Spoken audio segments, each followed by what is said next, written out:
Hello, everyone, and welcome back to Overwatch Lately. I've got a familiar face here with me, Joseph Volamel. Franco, how's it going? Good, good. Thanks for having me on. Yeah, so just full disclosure, friends. I brought Volamel back on for the third time because we're gonna be talking about Blizzard. We're gonna be having some opinions, and I wanted to make sure I brought someone on who would be completely unbiased and not have to worry about anything as they spout their opinions about some things. Because I think we're gonna get into the nitty gritty. Because something that is of question so far is what's gonna happen with Overwatch League. There seems to be a ton of negative press so far. But before we get there, Volamel, I know you're chomping at the bit of getting started. But just this is our first episode back. What did you do over the new year? Right? How has 2020 been treating you so far? So I think 2020 so far has been kind. Nothing too crazy. Knock on wood. As going on personally. Just a lot of the same old.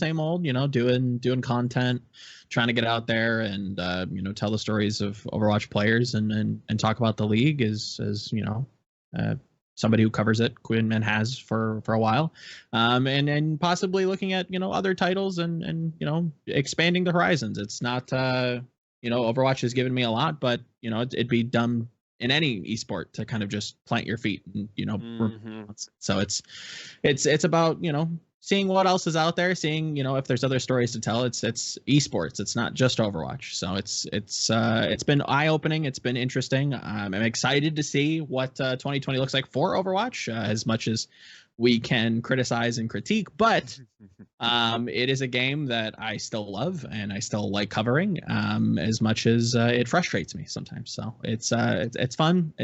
I'm excited to get the league started. I'm excited to get some games in, but yeah, there's some things to talk about, right? Yeah, why don't we go ahead and dive right in? And everyone who's just tuning in to Overwatch League for the first time in 2020, Happy New Year. I know we're a little delayed, but Happy New Decade as well. And we're going to go ahead and get into the nitty gritty and talk about what everyone's already been talking about, which is the future of the league, because I think the conversation really started once the talent exodus started to happen. So as of right now, 5 of the original Overwatch League talent has left. So that's Malik, Semler, Monty, Doa, and Puckett. No matter what your opinions are for all of these people, they have been here for a while. I mean, Monty and Doa have been there since Contender Season 0. Same thing with Puckett. They've been through the birth of Overwatch, from Overwatch Contender Season 0 into the first season of Overwatch League, and now they are leaving before they go international. There's, of course, a variety of reasons for the talent to make this kind of decision. It could be money, it could be thinking about their future, it could be family, it can be a lot of stuff, but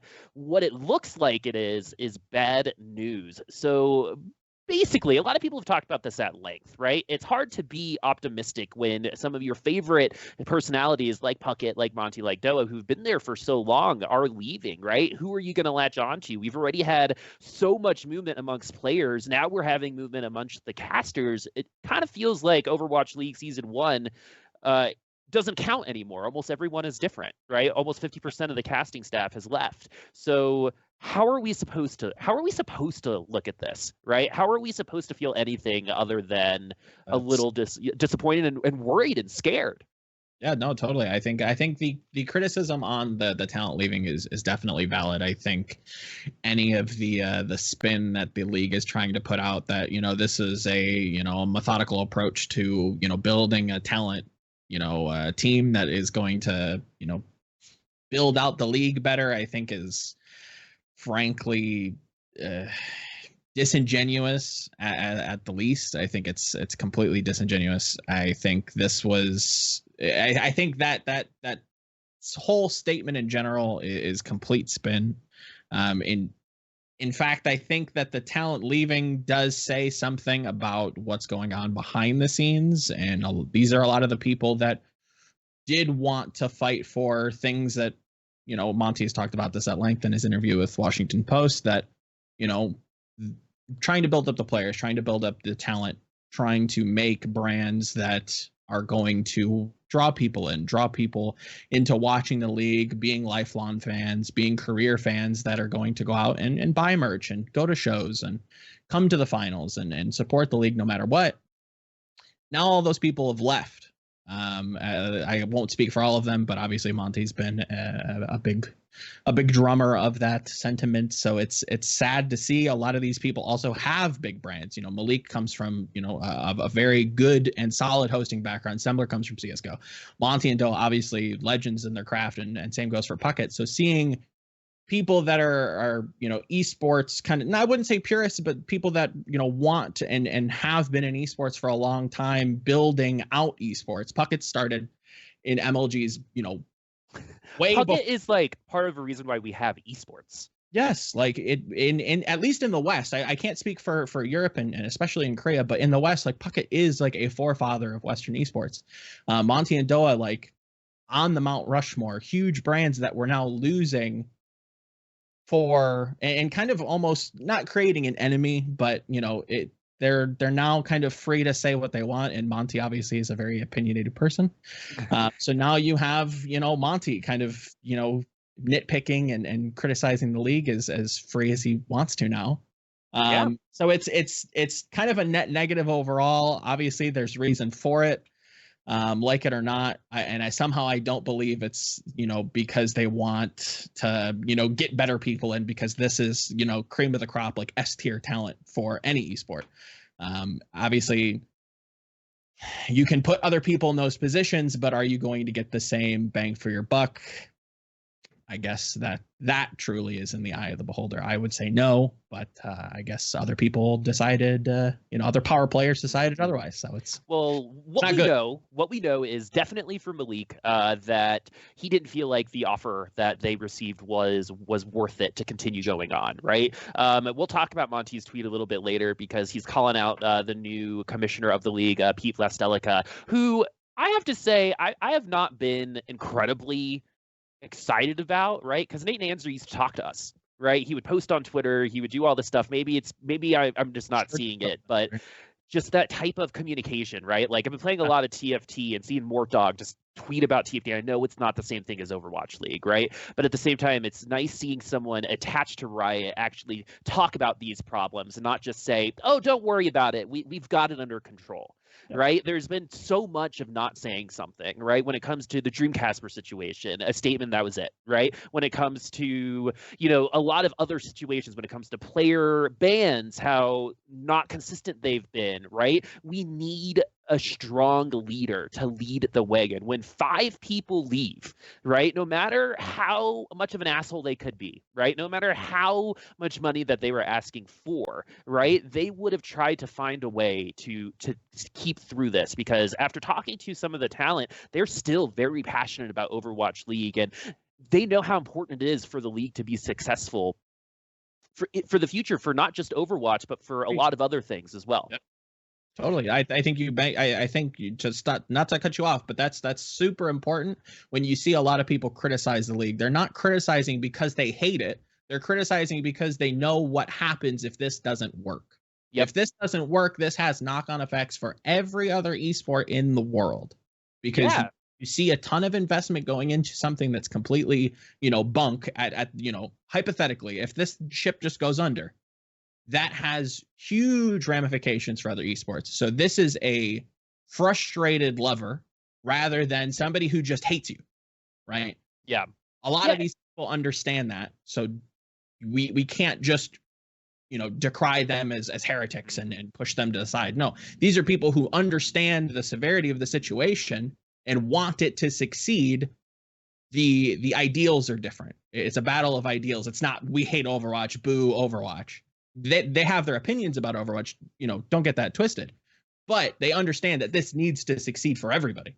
Yeah, I totally agree. And I just wish we heard more from the commissioner of the league that wasn't just PR statement after PR statement, because it's time to let us know exactly what is going on, because the more spin you put on, the more beating around the bush that you're going to do, right? When a former employee just straight up calls you out for lying about how the contracts went down, right? That is not the type of footing that you want to start the new season, which is happening in less than a month, I believe, right? To go into it with optimism. Not only have we only heard bad news, we haven't heard anything about contenders. We haven't heard anything about the new talent, and I know that stuff is coming. But what I really want to see from the Overwatch League in general is just less of this PR spin, right? Just like talk to us like humans, talk to us like the fans that we are, right? We care so deeply about this league. We aren't just people that you can PR away, right? We are people who are going to be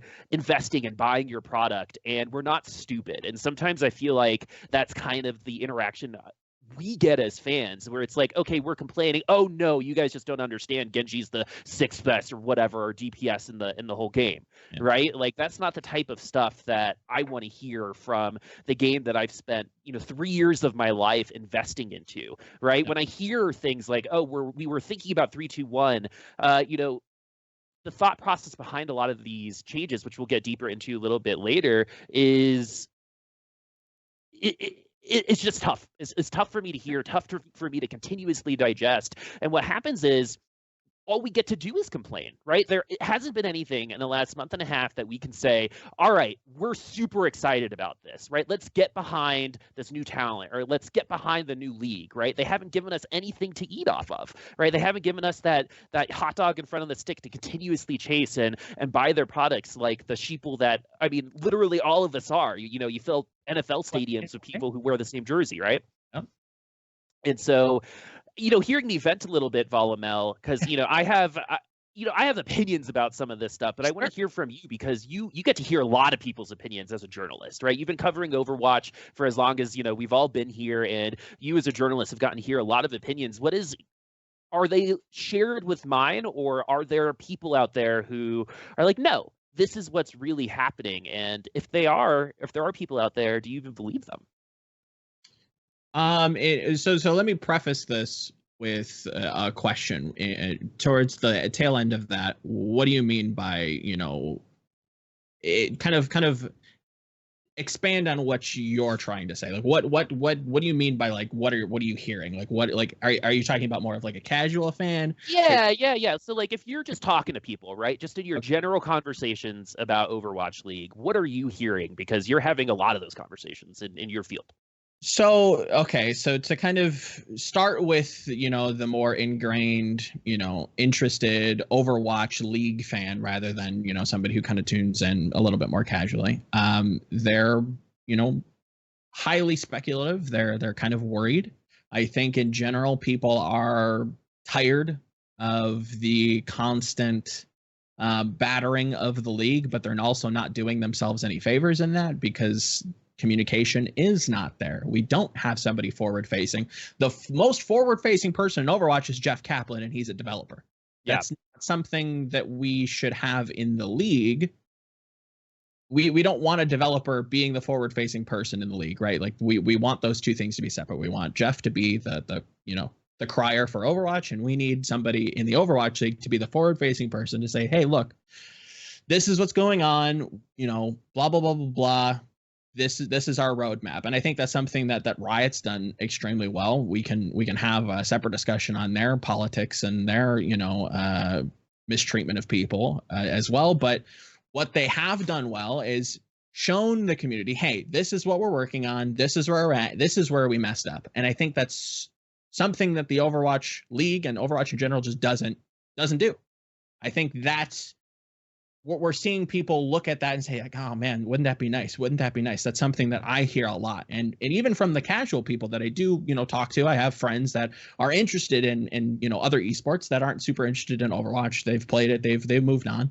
And I hear from them. It's like, well, what's going on? Like, even in Pete Frostelica's announcement, he was like, I know there's been rumors swirling, right? When everyone from the Overwatch League has to mention rumors. Yeah. Right. Like why are we mentioning rumors when you can just tell us? We can get announcements. I understand there's a strategy to this. Don't get me wrong.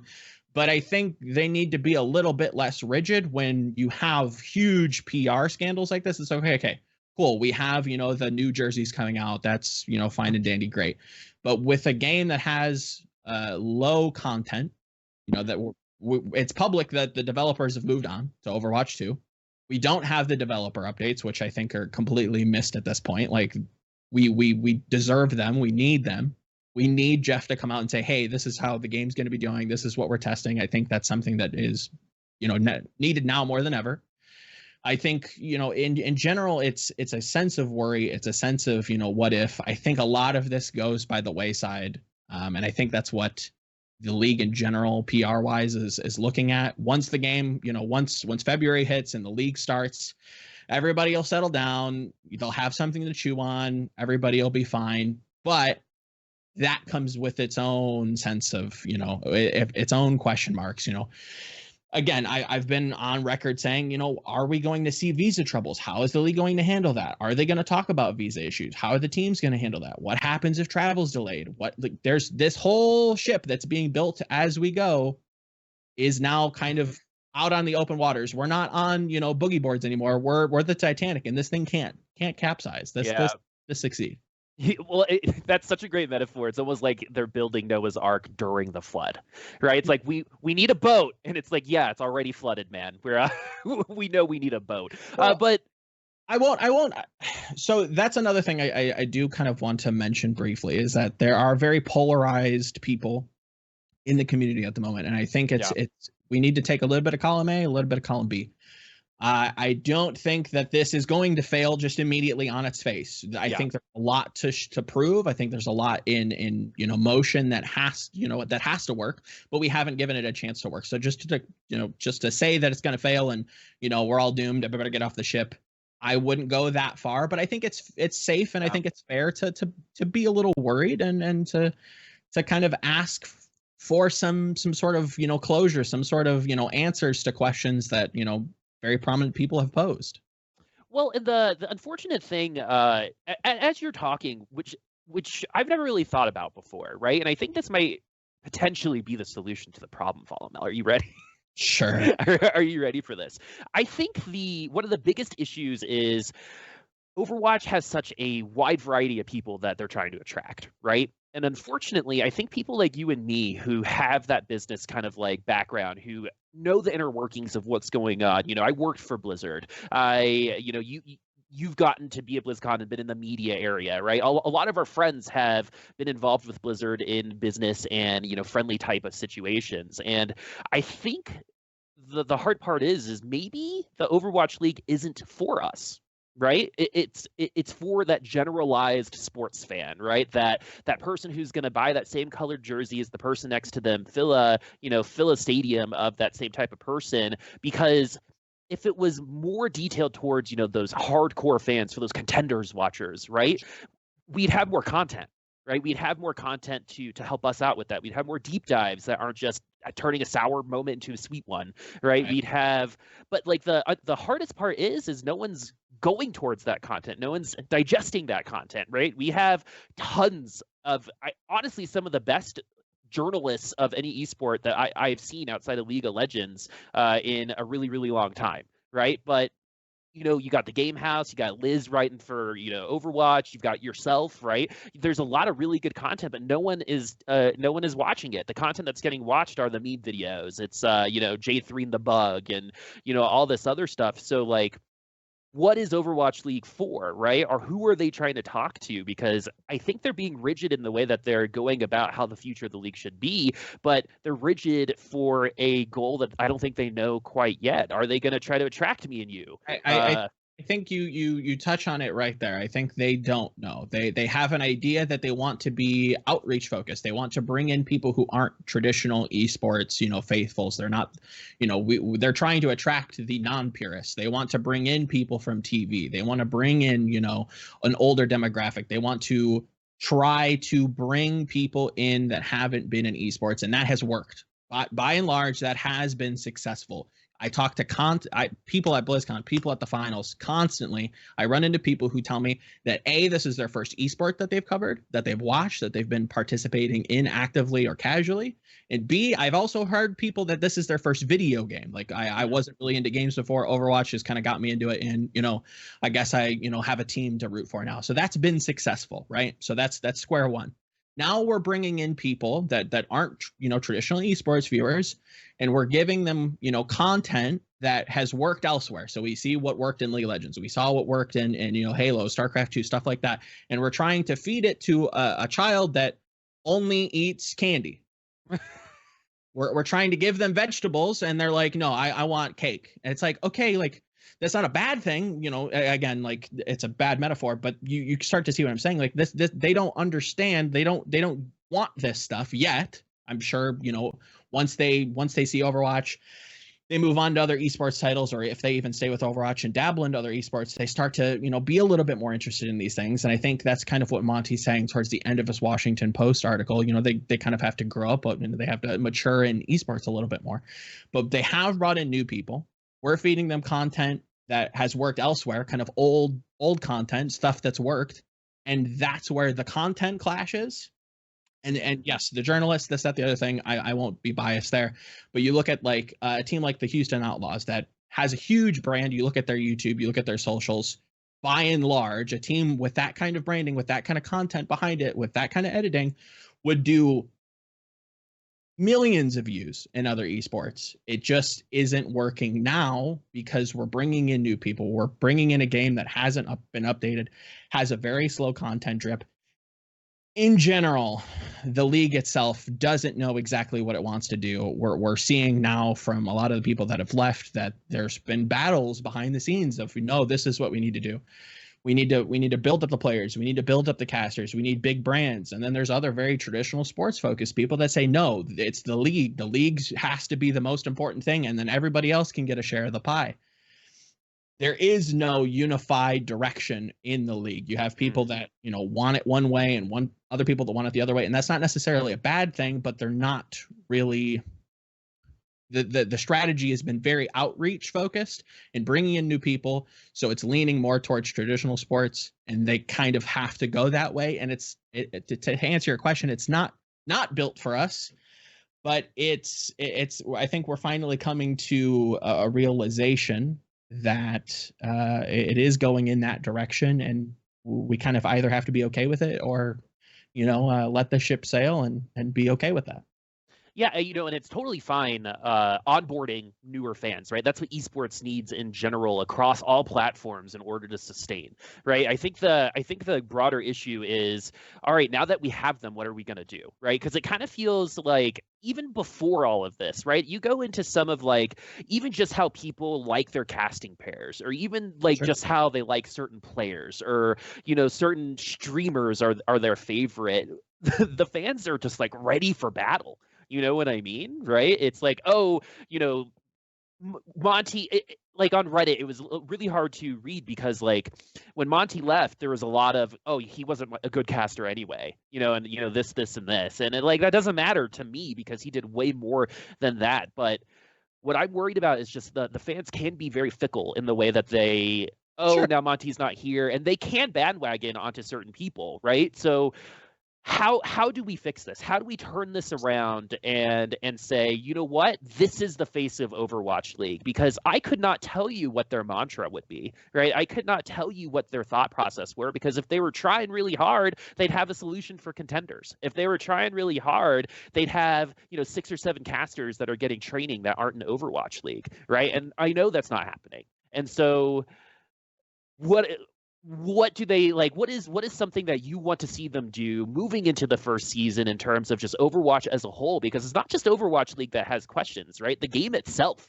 has a lot of questions attached to it, right? Like you said, Overwatch 2, most of the teams already been moved on there after BlizzCon. Jeff's on record said, you know, a lot of the team moved on to Overwatch 2. That's why the patches have been slow. But, you know, we had GOATs for over a year. We've had this, you know, Sigma, you know, May Reaper for, you know, 6 to 8 months now, right? Like, they need to find that identity. They need to find what the face of the league is. They need to find out who their market is, because right now they're casting that really big net and they're getting a bunch of people back, but they don't know what that next step is. And that's the thing that really worries me is, what is the next step? The next step was always going to be home and aways, right? But that's not even true to its form, right? They're just homestands where certain teams are going to be traveling thousands of miles more than the other. And by the way, these are kids who are, you know, 18 years old, who are going to be outside of home for the first time. We saw how hard it was for a lot of the Korean players to be in LA during that first season, right? A lot of them had to go back home for, you know, for personal reasons. And you're going to add travel on top of that. You're going to add that kind of stress. Like, it's hard not to worry, and they haven't given us that good news. So back to that original question, Volamel, as I wax poetic. What do you want to see from Pete? What do you want to see from the league in terms of marketing to kind of help calm some of these fears? I'm kind of over marketing. I'm tired of, PR jargon. I do like the idea that the Overwatch League in general has been more self-deprecating, with the recent Brigitte goat skin, and some of the kind of self-reflecting, like, okay, we kind of get it. We get the irony, like it's not an admission of we messed up, or we made a mistake, but it's at least acknowledging it, which I think is interesting, and that does put a positive spin on things. But to answer your question, I just want communication. I think that would be, if it was, my Christmas list, I'd want more communication. I want the developer spotlights to come back. I want like a weekly or a monthly, update on how Overwatch 2 is doing, what's going on there, how, parse the community on what they like by just posing an idea, just like how Jeff did with 321. That already starts discussion without having to ask them a question. It's just like, hey, we tested this, and the community takes it and runs with it. I think communication in general has been something that Blizzard has been lacking. They've grown in that in other titles. I think in World of Warcraft they've done leaps and bounds in that. I think they've really gone out to work with individual content creators, not give them interviews, but give them the opportunity to say, like, hey, what's going on with this? Ask them hard questions, and that's not really happening in Overwatch. I don't see people really grilling these developers because of reasons, right? I want to see more communication. I want a head to ask. I want a community manager. I want somebody forward-facing for the league and the game. Jeff can be that for the game, but we need somebody for the esports side of things, because if this multi-million-dollar league is going to work, we need to be able, the league itself needs to be able to kind of quell these PR fires without just ignoring it and then putting a spin interview out and basically because then we naturally seek out the first answer from the loudest voice. Right. It doesn't matter how accurate or well versed they are. I have opinions. Like I'm a little iffy on the r/competitive Overwatch. The fact that almost all of the talent has called them out at this point in time. I mean, they are your fans and stuff. But you go onto competitive Overwatch and you'll see that #1 comment, and it'll sound super thought provoking and it will sound right, but none of that information is backed up with any sort of fact. This person is just using assumptions. But when we don't have anything else to go off of, right? What else are we going to do? Like you said, if there was and I think that was one of the greatest things about Nate, right? When you thought of Overwatch League, you thought of Nate Nanzer, right? You thought Nate did an okay job. I think he was definitely forward facing, but I want more than that.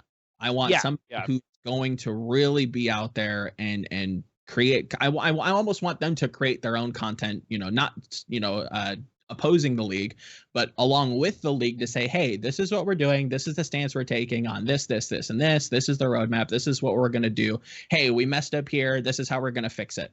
I think that goes a long way with very little effort.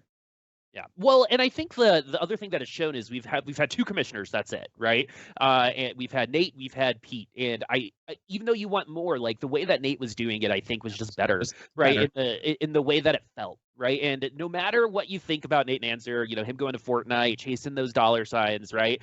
It still felt better, right? I couldn't tell you anything about Pete Vlastelica.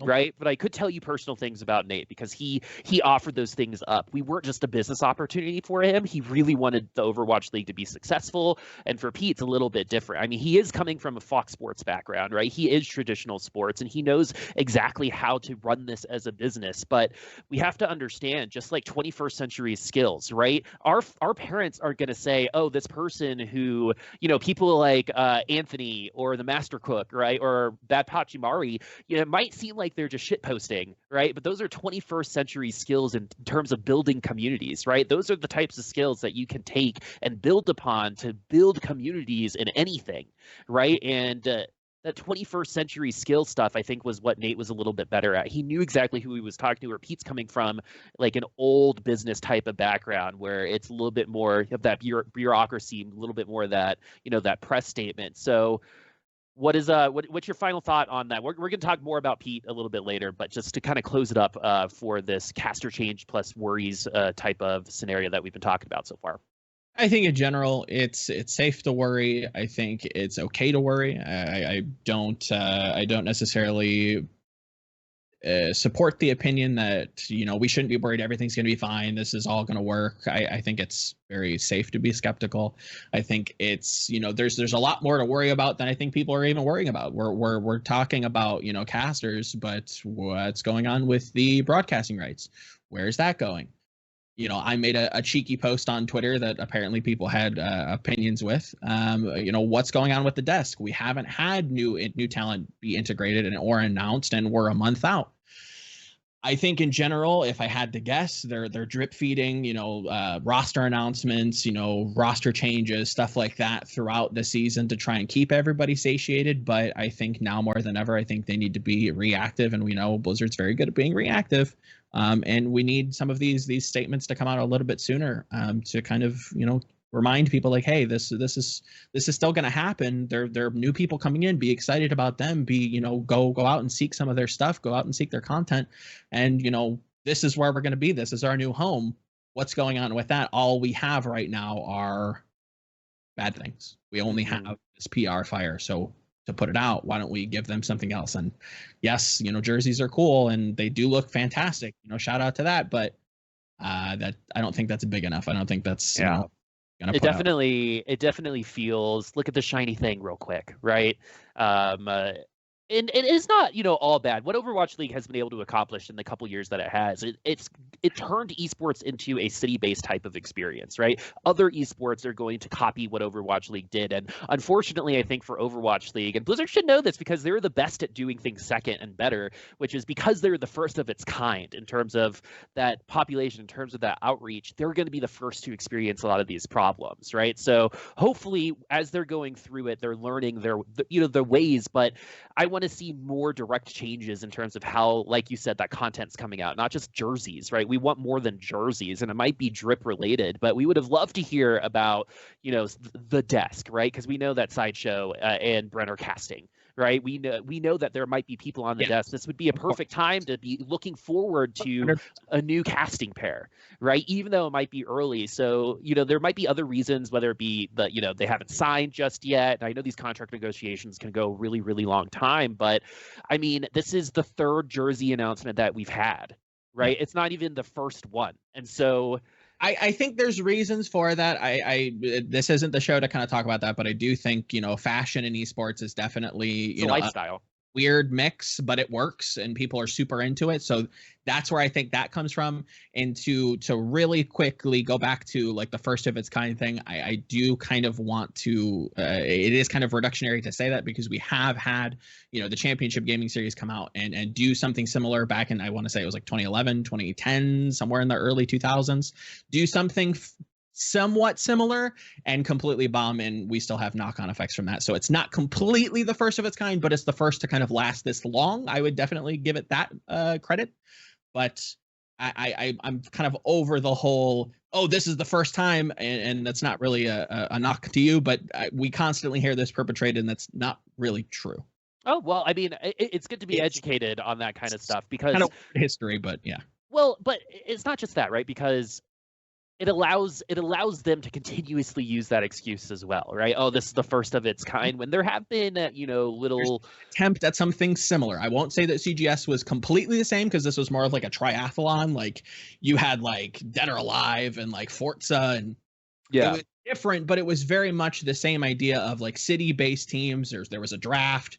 You know, this is where teams like Complexity came from. Odie from Dignitas fame came from CGS, if I remember correctly. And that went under, and that's what a lot of people, a lot of the old heads, a lot of the old boys, you know, look at this and say, hey, this looks a lot like CGS. You know, there are alarms raised there. It didn't work. Is this going to work? Hard to say. So to constantly, and I won't say that I know that the league is trying to perpetrate that, but I do hear that a lot.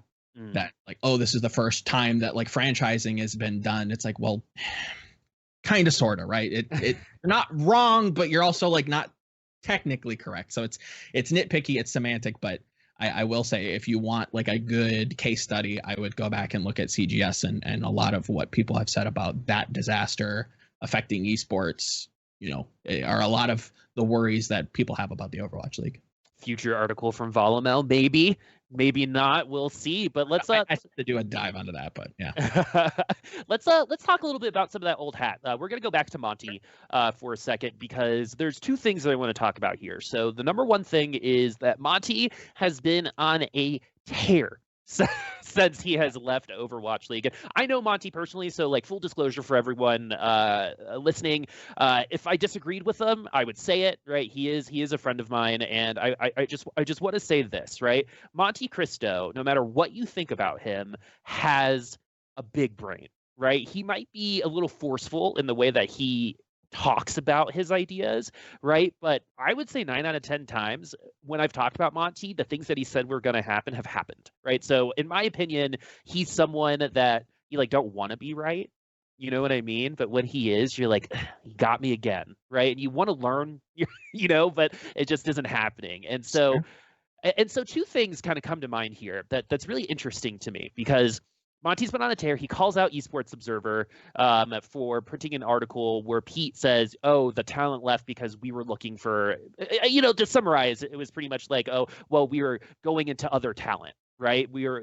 The community is going to like even more. But at the same time, right, I think that can be interpreted by some people as unprofessional, right? Leaving a job and talking about your boss like that. But at the same time, calling out Sideshow and Custa on their last stream of being unprofessional by leaking, right? So what is going on here, right? Like, I know that Monty wants the league to be successful. He's told me many a time, and his ideas are good, right? I would have loved to see more of them come through.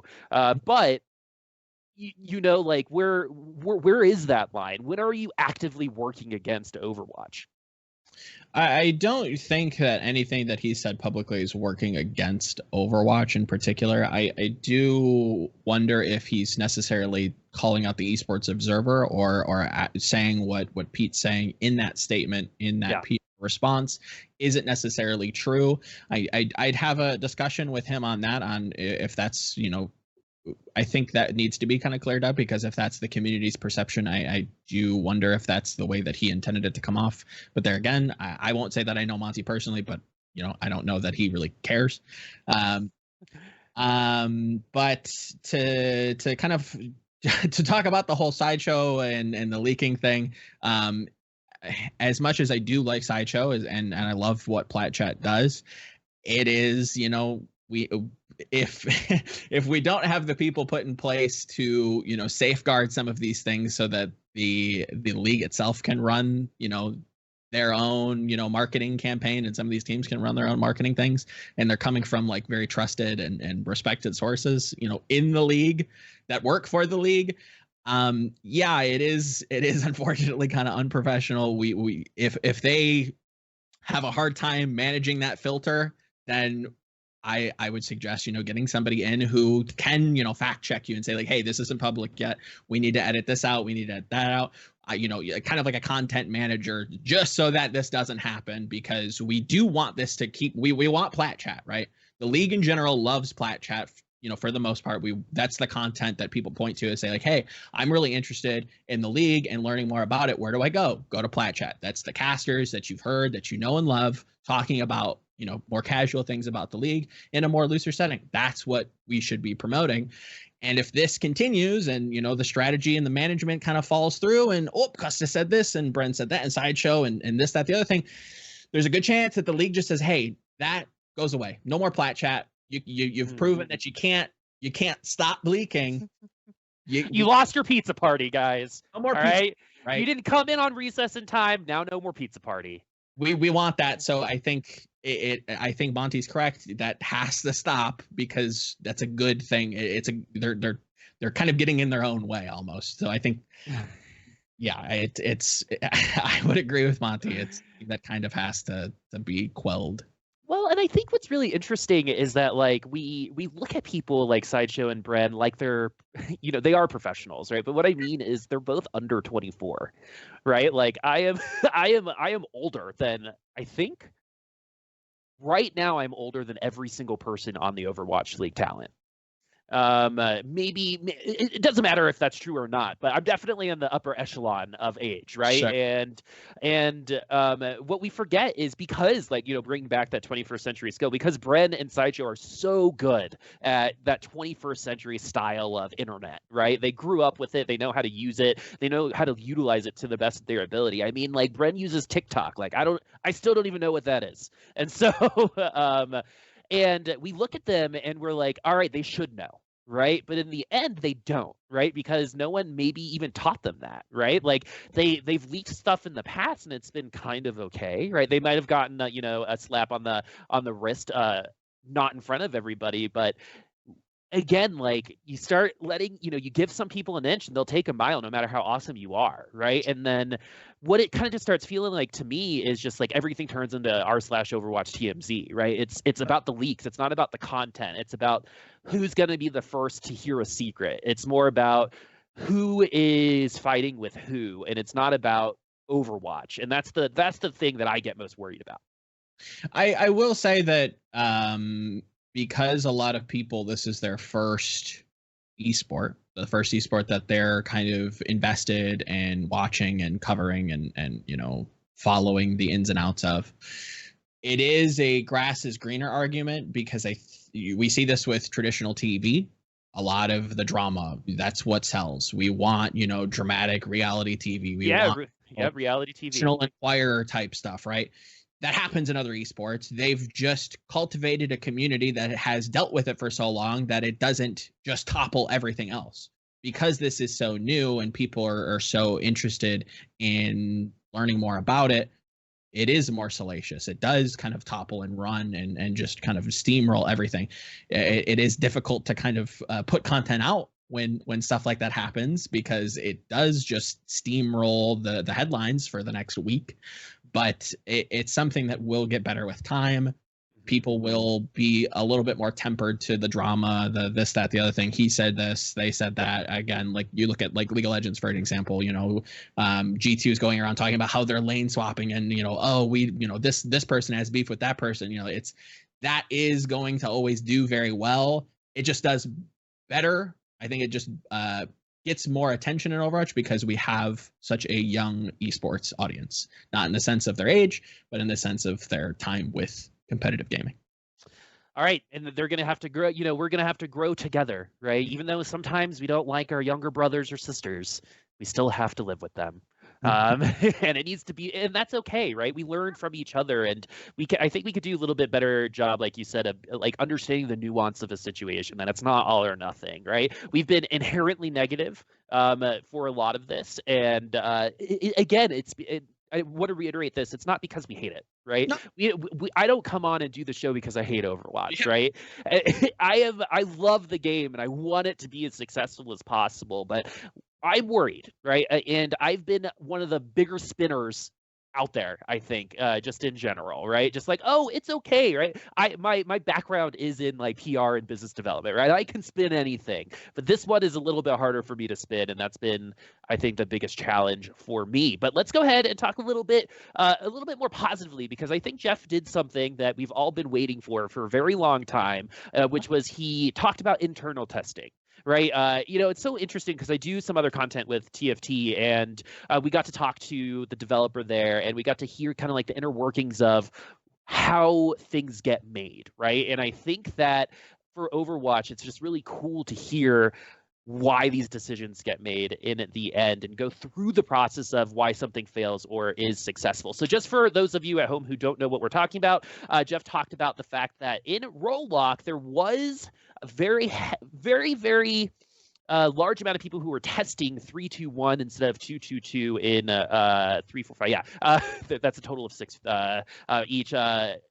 Internal testing, right? So 3-2-1, having off tank be a DPS player. There was a lot going there. He even saying, "Oh, I kind of want to see this on live," but of course, you go onto competitive Overwatch, you go hear a lot of these opinions, and people are nitpicking everything about it. When I think this was just supposed to be, hey, this is a view into our world. This is what's guiding some of our decision making, and here you go.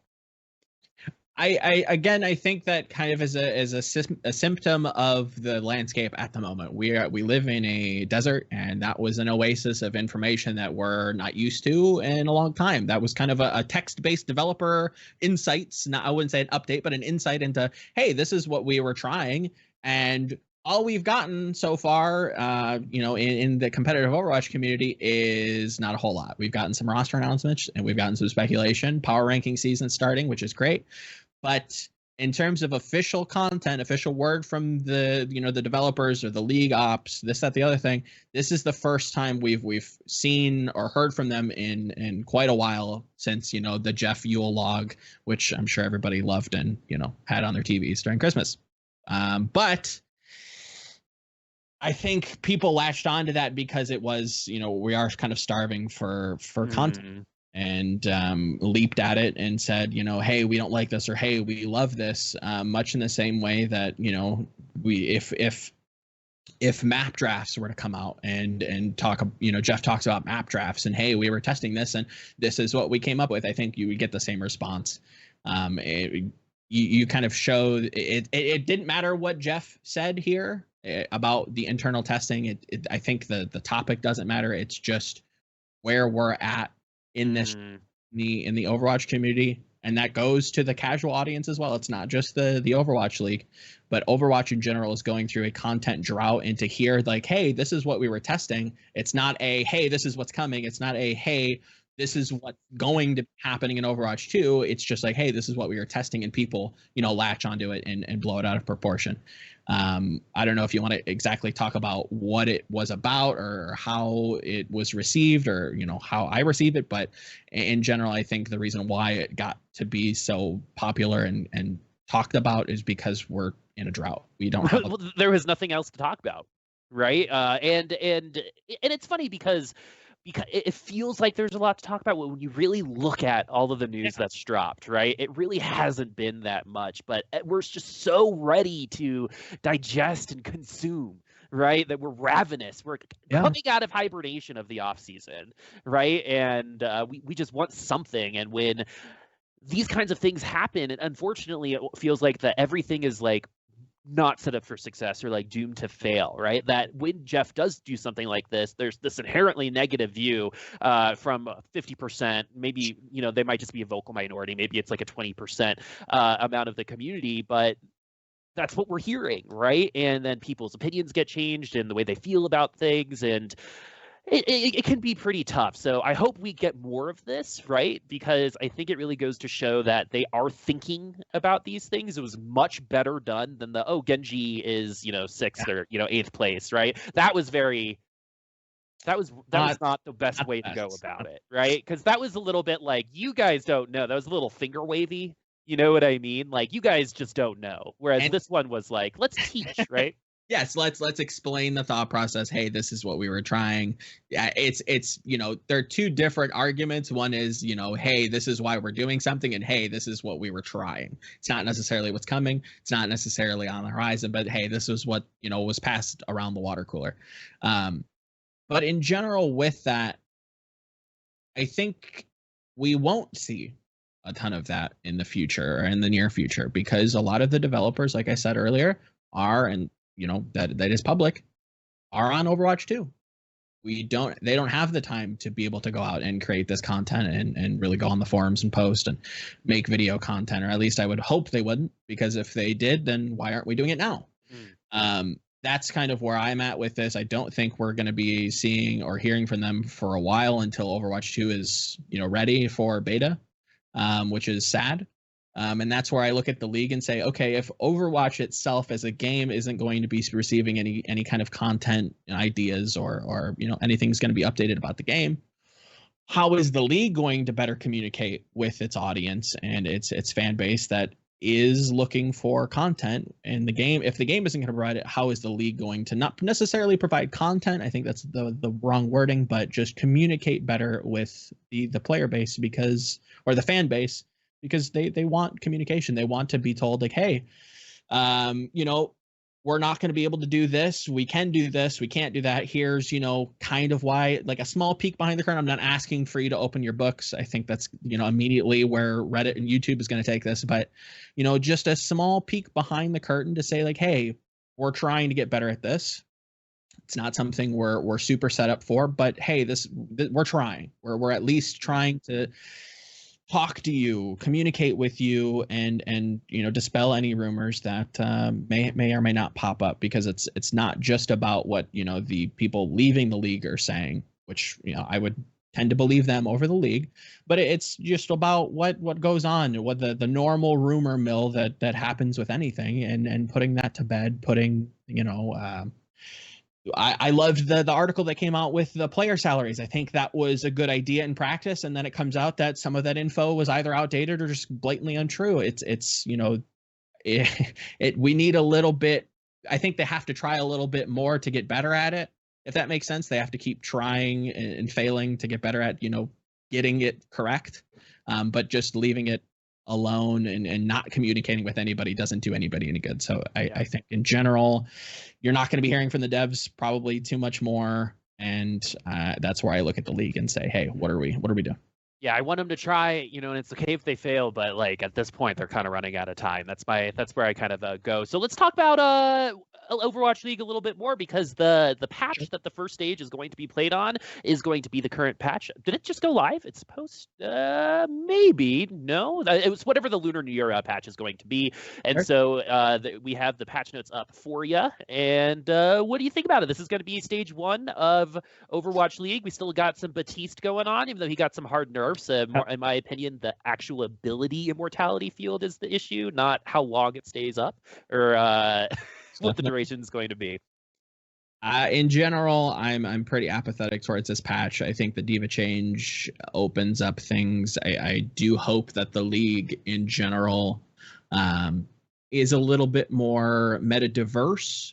With how much travel, with how much time teams will be scrimming against other opponents in other regions, not just, inherently just focused in LA where everybody was practicing anyways, and you kind of just get your practice there for the most part. Now you're going to be kind of having practice across the globe. I think this patch lends itself to kind of floating the idea that dive tanks could be coming back, either Wrecking Ball and Diva or Winston and Diva. We're seeing that a little bit in China. I can't say anywhere else because we haven't seen anywhere else just yet all that much. NA is usually pretty set in their ways. They think this is good. That's what they're going to run. They're very refinery in that sense. But in general, very apathetic. I think the May changes are pretty underwhelming. I think the Doomfist changes are kind of bizarre. I think that's probably more towards a ladder change, a more casual player-based change. I won't claim to be very good at Doomfist, but I don't know that it impacts him all that much. I could be very wrong on that. The Baptiste changes were needed, but there again, like you're saying, it is a very powerful ability that just inherently is going to be very tough to deal with. We've seen that in general throughout most of the more recent heroes added to Overwatch. I think it started with Ana and Biotic Grenade. We had the same discussion then. How is this ability so good? It literally stops you from healing. This is insane. It needs to be nerfed. You learn to deal with it and adapt to it. And I think teams are going to go through that process as well. I think there's a discussion around, how strong some of these characters are on release that aren't seeing a ton of play time, and then see a bunch of buffs and now they get, ridiculous. Looking at Ana early, I think she was always going to be pretty strong. It's a constant trend with that. Halt, Orisa, Sigma, Brig, whatever. But in general, I'm kind of skeptical on to see if this patch really does change much of anything. I think the meta is pretty safe. I think you're probably going to see a lot of Orisa Sigma. On Control, you might see Orisa Reinhardt. But you might see teams that dabble in a different sprinkle. You might see a little bit of Bastion like you did in playoffs of last year. A lot of teams came out with that weird Bastion comp. It was kind of, two schools of thought. You ran the May Doomfist, or you ran, this weird Bastion comp, and they were kind of battling for supremacy. I think there's reason to believe that might also be happening with dive, like kind of a dive style, and your typical Orisa, Sigma, Hanzo kind of composition. So that's where my mind's at. I think this patch kind of floats the other school a little bit more, gives it a little bit, stronger legs to stand on, but in general, not super thrilled. All right. Well, we are going to get that new game mode in at stage 2, allegedly. I'm sure that's still going to happen, as Overwatch 2 is I gotta get that energy back going, and that's gonna be one of the first really new injections into Overwatch League post the new talent announcement. So hopefully we'll get there soon. And that when Overwatch 2 releases, it should hopefully blow up the meta, right? If it's anything close to what it was before it comes out, I'm gonna be a little disappointed. If they kind of stay the course, and again, there's a lot of information coming and going, so I don't know if this is completely up to date, but I do remember, at least I claim to think I remember, that at BlizzCon they talked about 3 heroes on release of Overwatch 2. So an injection of 3 very, very powerful heroes in the metagame itself should change things. It should give people an exciting, 3 exciting new toys to kind of play with and design compositions around. So I'd be kind of shocked if things didn't change. And that's just what we know so far. We don't know what else is happening with Overwatch 2 behind the scenes. We don't know if the reception of the weird role lock is going to change things. We don't know what they're doing with map pools, because they have been tinkering around with those lately. I have my opinions on what they should do. I have my predictions on what they should do, but we don't know what Overwatch 2 is going to look like, and until we really get our hands on it in the beta, whenever that comes out, it's tough to say exactly what this game's going to look like. But hopefully everything that hopefully it's Santa's Christmas list in reality, because it doesn't need to be, but I hope it is. Yeah, the last time they released 3 characters, it was Mei, D.Va, and Genji back in beta, I believe. So we'll see what happens when Overwatch 2 comes out. But something that we haven't gotten to see at all over the last couple weeks is the Overwatch Contender Seeding Tournament. So Contenders has changed its look. It's changed the way that it's going. Basically, everything is a tournament now. A lot of the teams have been playing in order to get into Contenders proper. Some really big news has actually happened, as Atlanta Academy lost earlier this week. It was their first loss since, in Contenders proper since last season. And that's a really, really big deal, especially since it was to Triumph, I believe, or Skyfoxes. And they're an unsigned team. So that feels good for if you're Skyfoxes. But the thing about Contenders, we don't have a lot of time, but I really want to talk about is we've gotten some pretty crazy news coming out. Atlanta Academy losing. Taimu is playing again, right? China has been able to show some of their seeding tournament, but in the end, it's kind of like what TFT does or what Twitch Rivals does, which is you can tune into your favorite streamer. Breaking Barriers was kind of the same way. Maybe this was a little bit of a test for that, where you could turn into your favorite streamer and watch them play that tournament and get the inside perspective. But I feel like there's no other Overwatch going on right now. So it would have been really great to see Atlanta Academy and Skyfoxes with casting, with some Contenders casters, right? And I know for a fact that there's going to be some huge changes coming in from Contenders. Without dropping too much knowledge, things are definitely going to be a change in for NA and EU. The casting pairs are all going to be changing, and so it's going to be very, very interesting to see what this new Contender season is going to be. But before we talk about, that's obvious, right? Contenders, they need support. We need new talent. How are we going to get it in, right? But the bigger question is, they're not even showing the games right now, and those games are high-level Contenders games, right? We don't know, right? Unless you are those Contenders casters who are looking at these games. I know a buddy of mine, Herix, has been doing a lot of data. A lot of some other people have been able to look in and see, okay, this is how these teams are playing, but those are the only people we can trust, right? Because it hasn't been casted in front of us. Do you like this, Volamel? Do we need to be seeing these games? Are people even going to watch them if they were on, right? I think in general, if Blizzard has kind of hard-walled and blocked people from streaming it, that's one thing. To say that you can't, I would draw problems with, to kind of leave the door open to whoever wants to, I think is okay. I do kind of wonder with how much the budget's talked about with Contenders, if it is feasible for them to go around and pay for what it was effectively basically trials of last season, and pay people to kind of put that on. I do wonder if that's worth it for them. I would love to see it. I don't mind, more Overwatch being, more people getting paid, more, broadcast being put out. But I do wonder if that's worth it.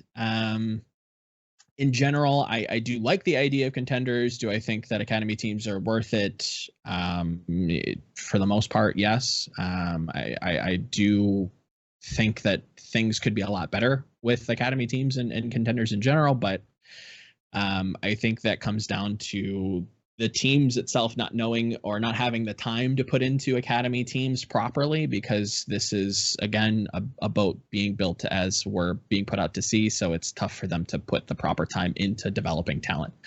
As Overwatch League starts to settle down, I think teams do return to academy, especially with how much new talent are constantly churning and coming up. So I think contenders is needed. Does it need the support that everybody wants it to have?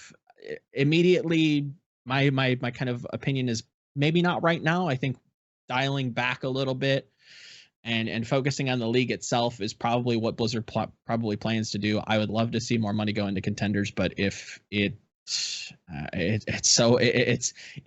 a spin for me to say if they don't have it, then they can't do it. But there again, I don't know. I can only assume that that's the case, right? If the budget is that tight and they have to move things around this much, I do wonder if it is worth it for them.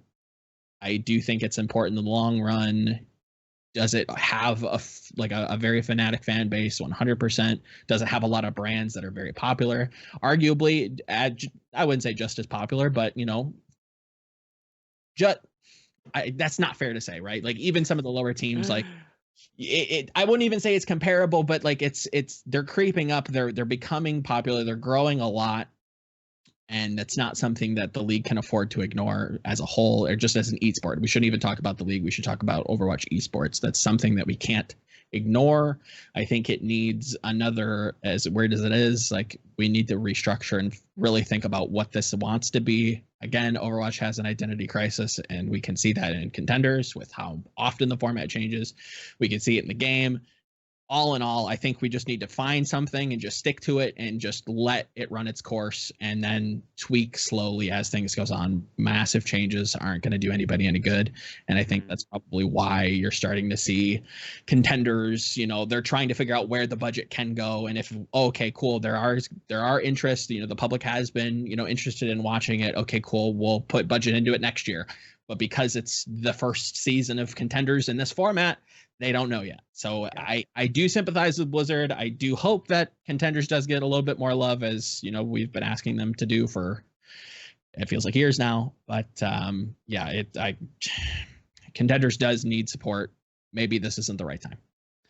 All right. Well, I mean, for those of you wondering, here's that inside info. Some of your favorite casting pairs might be adjusting for the new season. So a lot of new things happening for contenders. And when there's a lot of great things can happen, but a lot of growing pains can as well. But to end things, right, we've talked about Overwatch League. We've talked about contenders and, who's going to be the face of Overwatch League. What does the talent leaving mean? We have homestands now. What, in your opinion, right, is going to be like the key performance indicator, right? The KPI of Overwatch League 2020 for you personally, right? Just some general thoughts for me, just so you have a little bit of info. Apparently the NYXL have had no problem selling their tickets for the homestands, and they're on track to selling out their opening day. The question has always been, what about that, that sixth, homestand, like in the middle of the season? What are people going to be doing after like the kind of like the luster of going to these stadiums is going to be? Is it going to be closer to going to a TV studio? A lot of these venues are smaller. They're not like the Barclays Center. They're opera houses, kind of like where Dota it gets run, like 1,100 to like 2,000 seat stadiums. Is it going to be closer to what we saw in Burbank, where if one walkout was one way, it meant that the back seats weren't being used? Or is it going to be more like that, or is it going to continue its success and fill those seats? For you, what is going to be that key performance indicator? Is it going to be butts and seats? Is it going to be community? What's it going to be? I think those two things in general probably could be kind of bled into one. I think community is probably how I would put it. Growing these geolocated fan bases, and seeing the rewards that teams can reap from that, whether that's turnout at an event, whether that's and that an event doesn't necessarily have to be an Overwatch League match, but that can be an activation for a brand, that can be whatever kind of content or whatever kind of event they're putting on in their home city. I look at those numbers. I look at, how willing are people from that area? How willing are they to come out and support the team, to buy the merch, to, just be involved with Overwatch in general? That's what I want to be looking at for this season. That's what I'm going to be looking at. Butts and seats definitely kind of falls under that criteria. If teams aren't selling out, why is that? Is that a problem? Is that what kind of action is the league going to be taking if a team really just isn't doing anything? And I think there are some very I wouldn't say prominent, but I think there are obvious teams that really haven't done as much, and that shows in their fan base, and it shows. I think that'll show in their numbers in terms of selling tickets. Don't get it twisted. I think there will be more spin on that. I think you might get another GameStop handing out tickets. Hey, if you want to tune in, here's a ticket. Stuff like that. I think that's always bring in your Coca-Cola can. Yeah, turn in some Bach Top. That's always going to happen. But I hope that is kind of announced and said, like, hey, this is the gate. We see, to draw an example of something that I kind of loosely follow, the UFC. The commissioner comes out and talks about, hey, this is what we sold pay-per-view, this is what we had in attendance, this is, we have at least some numbers. I hope the league does that as well. And that's kind of what I'm looking at. Community, butts and seats, who's showing up, how many people are showing up, activations outside of the Overwatch League. What does that look like? Are they doing well? Can these fan bases support a league on a global scale? Can they expand? Because if it can, then I think we're fine. I think we're safe. But if we do have troubles with the visas, I think, again, growing pains are going to happen there. We're seeing in League of Legends, Team Liquid having visa troubles. I can only imagine the Overwatch League is going to have that as well. So to fight that PR fire as well, like that's coming. I'm sure it's going to happen. We need to have communication on these numbers. We need to see teams really reach out and do this geolocation thing right, because that's what the league was sold as, and that's what we need the league to be. Yeah, I mean, that's what, the $20 and $40 million buy-ins were for, right? It was this grand story of an international, global league speaking to many people that normally would only watch traditional sports, but might come over and watch some esports as well.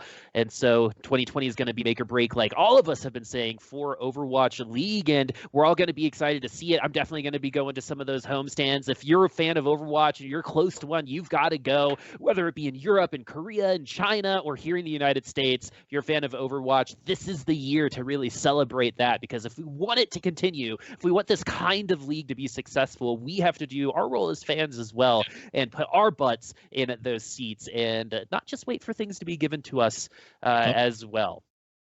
100%. I think that's something that I couldn't probably agree with enough with a lot of the more veteran esports people talk about, is how fickle the fans are and buying or spending any kind of money to support something that they claim to love and want to support, but they don't really show that with their dollars or their attendance or their viewership. So no matter where it is, I would suggest, if you want to see the Overwatch League succeed as much as I do, tune in wherever it's going to be. Whether that's in New York, Boston, Florida, wherever the league decides to broadcast, whether that's on MLG or any of the other streaming platforms that have been, in the news as of late. Get out there, support. If you can't support it monetarily, support it with your viewership, even though you might not like the platform. Yep, exactly. You need the Miami Dolphins if you're a Patriots fan, right? You got to support. You got to support the whole league. Actually, interesting fact. I don't know why I said that, but Miami has beaten the Patriots more than I think every other team in the last 5 years. Oh, even though they interesting. suck. Yeah, I know, right? It's like their kryptonite. Anyway, less about traditional sports and more about us. That's been Overwatch lately. So, Volamel, thank you so much for coming on. It is always good to have you on. We always get into these deep discussions and these wonderful tangents. I wouldn't even say they're bad tangents because we always get back to it. We always get back to the subject at hand, and I always learn something through it as well. So, like we close all the shows, Volamel, where can we find you online? What have you been working on? What's your latest piece? You can find me on all the social media. YouTube and Twitter are the most prominent. At Volamel, that's Volamel. Latest piece should be coming out for GG Intel sometime soonish. Grading the Chengdu Hunters off season. I know, haha, China, this, that, the other thing. But I think it's a fair point to say that I think they've done a really good job in signing players that fill a lot of the gaps that people have rightly criticized of them. And I give them a nice glowing review. And if you want more information on that, tune in to GG Intel. Nice little upstart publication that's doing a good job. So go support them. All right, Overwatch Lately is back, my friends. We're going to be here every Thursday at 7 Central at twitch.tv/UGC. And we're also on Mixer, so check us out there. But that's going to be it. And everyone, I've been Chris Boopasaurus. Sorry, find me at Boopasaurus Rex. And that's been what's been happening in Overwatch Lately. We'll see you next week.